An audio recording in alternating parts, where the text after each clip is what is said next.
بسم اللہ الرحمن الرحیم۔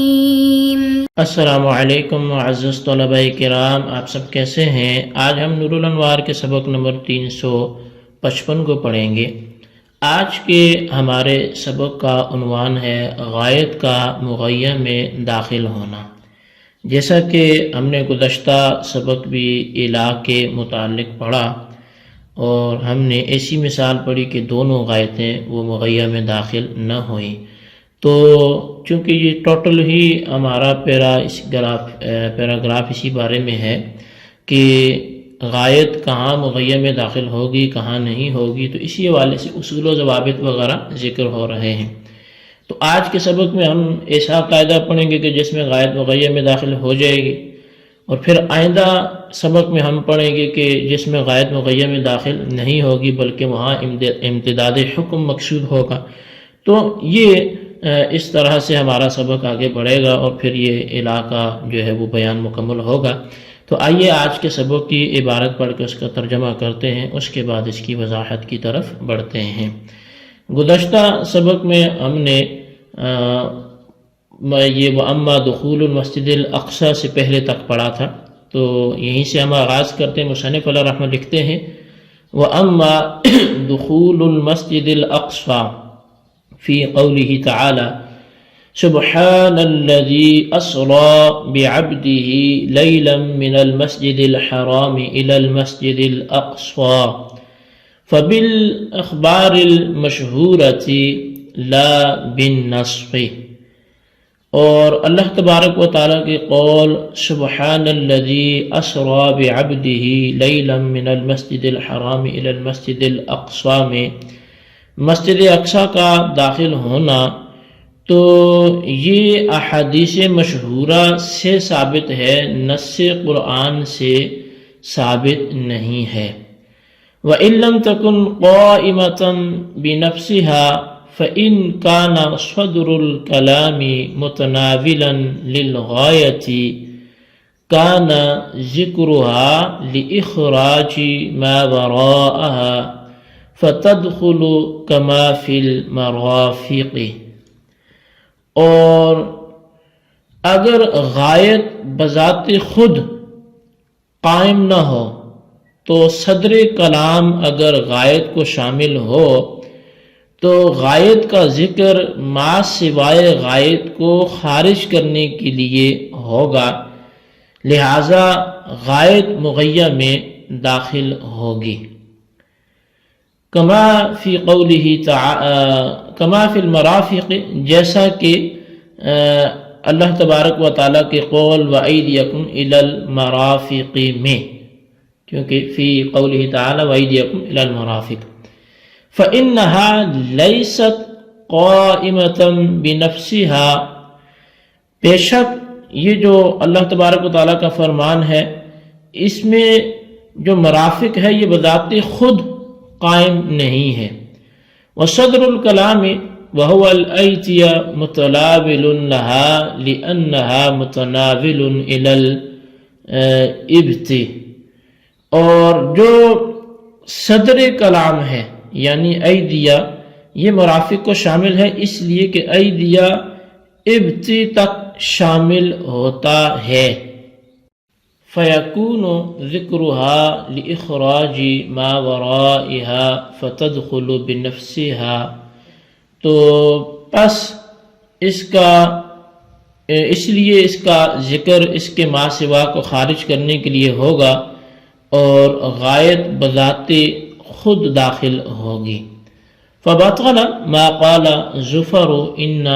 كُلَّ غَائَةٍ لَا تَدْخُلُ تَحْتَ الْمُغَيّى وَتُسَمَّى هَذِهِ غَائَةَ الْإِسْقَاطِ أي غَائَةَ الْغَسْلِ لِأَجَلِ إِسْقَاطِ مَا وَرَائِهَا، أو غَائَةَ لَفْظِ الْإِسْقَاطِ أي مُسْقِطِينَ إِلَى الْمَرَافِقِ فَهِيَ خارجۃ عن الاسقاط۔ پس امام ظفر کا وہ قول کہ ہر غائط مغیّہ میں داخل نہیں ہوتی، یہ باطل ہو گیا، اور اس غائط کا نام غائط اسقاط ہے، یعنی یہ غایت غسل ہے، اپنے ما سوا کو ساقط کرنے کے لیے ہے، یا لفظ اسقاط کی غایت ہے، یعنی مرافق تک غسل کو ساقط کرتے ہوئے، پس یہ غایت اسقاط سے خارج ہوگی۔ جی طلبہ کرام، یہ تھی ہمارے آج کے سبق کی عبارت اور اس کا ترجمہ، اور آئیے اب آج کے سبق کی جو وضاحت ہے ہم اس کی طرف بڑھتے ہیں۔ سب سے پہلے تو وَأَمَّا دُخُولُ الْمَسْجِدِ الْأَقْصَىٰ سے ایک سوال مقدر کا جواب دینا مقصود ہے۔ تو وہ سوال یہ ہے کہ مسجد اقصیٰ اللہ تبارک و تعالیٰ کے اس قول سبحان الذی اسریٰ بعبدہ لیلا من المسجد الحرام الی المسجد الاقصیٰ کہ پاک ہے وہ ذات جو جس نے سیر کروائی اپنے بندہ خاص کو راتوں رات کے ایک مختصر سے حصے میں مسجد حرام سے لے کر مسجد اقصیٰ تک۔ تو اس میں جو ہے وہ غایت مکان ہے جو بذات خود قائم ہے، تکلم سے پہلے موجود ہے اور اپنے وجود میں مغیر کی محتاج بھی نہیں ہے۔ لہذا سابقہ قاعدہ کے تحت جو ہم پچھلے سبق میں پڑھ چکے، مسجد اقصیٰ کو مغیر یعنی اسرا کے حکم میں داخل نہیں ہونا چاہیے۔ حالانکہ مسجد اقصیٰ وہ اسرا کے سفر میں داخل ہے کہ وہاں نبی علیہ السلام نے سب انبیاء کی امامت فرمائی، اور یہ بات ثابت ہے کہ رسول اکرم صلی اللہ علیہ وسلم جو ہے وہ شب معراج بیت المقدس شریف میں داخل ہوئے، تو لہٰذا یہاں اس کو تو خارج ہونا چاہیے تھا آپ کے سابقہ بیان کردہ اصول پر، تو یہ داخل کیسے ہو گیا؟ غایت مغیر سے خارج ہونی چاہیے تھی۔ تو اس کا جواب کیا ہوگا؟ تو اس کا جواب یہ ہے جی کہ مسجد اقصیٰ کا مغیر یعنی وہ سیر میں اس سفر میں داخل ہونا یہ احادیث مشہورہ سے ثابت ہے، یہ نص قرآن سے ثابت نہیں ہے۔ اگر دخول مسجد اقصیٰ اس سفر میں مسجد اقصیٰ کا داخل ہونا مذکورہ آیت سے ثابت ہوتا تو یقیناً پھر سوال درست ہوتا، لیکن جب احادیث سے ثابت ہے اور اس آیت سے غایت کا مغیر میں داخل ہونا ثابت ہی نہیں ہو رہا، تو یہ سوال بھی پھر وارد نہیں ہوگا اور یہ اعتراض نہیں کیا جائے گا۔ اور اگر غایت بذات خود قائم نہ ہو تو اس کی دو صورتیں ہیں، کیونکہ صدر کلام اور اول کلام غایت کو شامل ہوگا یا نہیں ہوگا۔ اگر صدر کلام غایت کو شامل ہو تو غایت کا ذکر اس کے ما سوا کو حکم سے خارج کرنے کے لیے ہوگا، اور غایت خود مغیر کے حکم میں داخل ہوگی،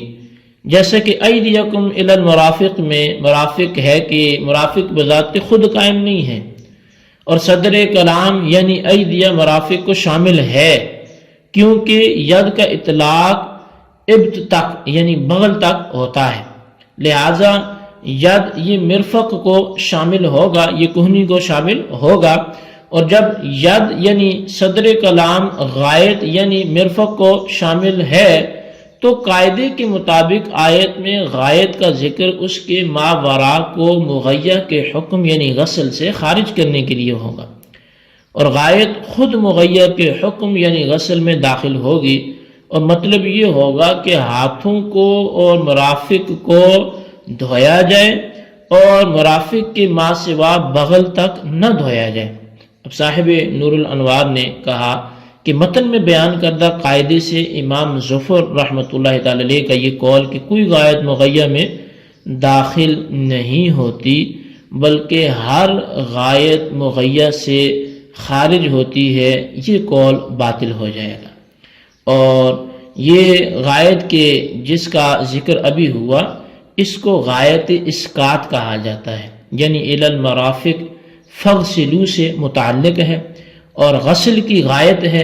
لیکن اس سے مقصود جو اس کے مابعد ہے اس کو غسل کے حکم سے ساقط کرنا ہے، ختم کرنا ہے، اس سے حکم کو الگ کرنا ہے۔ تو پس جب ماورائے مرافق یعنی کوہنیوں کے پیچھے کا جو حصہ ہے کندھی کی طرف، اس کو غسل یعنی دھونے کے حکم سے جب ساقط کرنا ہے تو یہ ساقط ہو جائے گا، تو خود مرافق یہ غسل کے حکم میں داخل ہوں گی، یا یوں کہا جائے گا کہ الی المرافق لفظ اسقاط کی غایت ہے اور اسی سے متعلق ہے، اور اسی صورت میں جو تقدیری عبارت ہے وہ یہ ہوگی کہ ایدیکم مسقطین الی المرافق، یعنی اپنے ہاتھوں کو دھو ڈالو، حالانکہ اوپر یعنی بغل سے مرافق تک غسل کو ساقط کرنے والے ہوں۔ تو پس اس صورت میں مرافق اسقاط سے خارج ہوں گے اور غسل کے تحت داخل ہو جائیں گے۔ تو مرافق جو ہیں وہ اسقاط سے خارج ہو کر یعنی ان سے حکم ساقط نہیں ہوگا بلکہ وہ غسل میں داخل ہو جائیں گے۔ جی طلبہ کرام، یہ تھا ہمارے آج کے سبق کے حوالے سے۔ تو آج کے سبق کی عبارت ترجمہ وضاحت آپ نے سنی، اس کو اچھی طرح سمجھیں، اور بس یہاں پر ایک ہی بات ہے کہ غایت کب مغیم میں داخل ہوتی ہے، اس حوالے سے کیا اصول ہے اور امام ظفر علیہ رحمہ کا اس بارے میں کیا نظریہ تھا، وہ کیسے باطل ہوا، اس کو تحریر کرے۔ اللہ تبارک و تعالی ہمیں جو سنا اسے یاد رکھنے کی توفیق نصیب فرمائے۔ آمین بجاہ النبی الامین صلی اللہ علیہ وسلم۔